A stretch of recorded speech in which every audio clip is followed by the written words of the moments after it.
ক্রিকইনফোর প্রোফাইলে তাসকিন আহমেদের নামের পাশে লেখা আছে রাইট আর্ম ফাস্ট বোলার। তবে বাস্তবতা বলছে তাসকিন এখন আর ফাস্ট নন।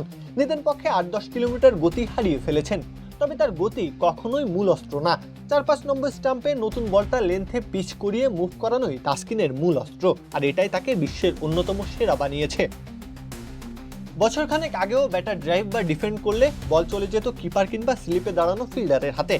ব্যাটার কেবল হতবুদ্ধি হয়ে দাঁড়িয়ে থাকতেন, আবার কখনো কখনো বিদ্যুৎ গতিতে তেড়ে আসা বলে ব্যাটারের কোনো জবাব ছিল না। তাসকিনের পরিচয় পাওয়ার জন্য এই উদাহরণগুলোই তো যথেষ্ট।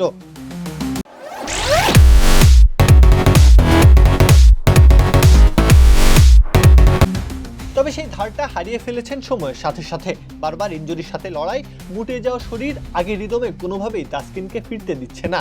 তবে অনেকদিন পর তাসকিনের সেই পুরনো ঝলক দেখা গেল তৃতীয় ওয়ানডেতে এসে। শুরু থেকেই পুরনো রূপে ধরা দিলেন তাসকিন। সাহিবজাদা ফারহানকে ফেরালেন দুর্দান্ত এক শট বলে।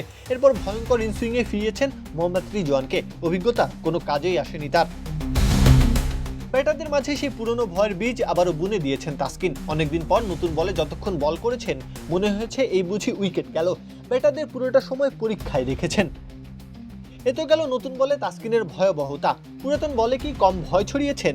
যখন দল বিপদে তখনই যে ত্রাতা হয়ে এসেছেন। সালমান আলী আখার সাথে ফাহিম আশরাফের জুটি যখন জমে ক্ষীর, তখনই ফাহিমের স্টাম্প উপড়ে নিয়েছেন। ওখানেই বীরত্বগাথা শেষ হয়ে যায়নি। সেঞ্চুরি করা সালমানকে তুলে নিয়ে বাংলাদেশের স্বপ্নটাকে বাঁচিয়ে তুলেছেন।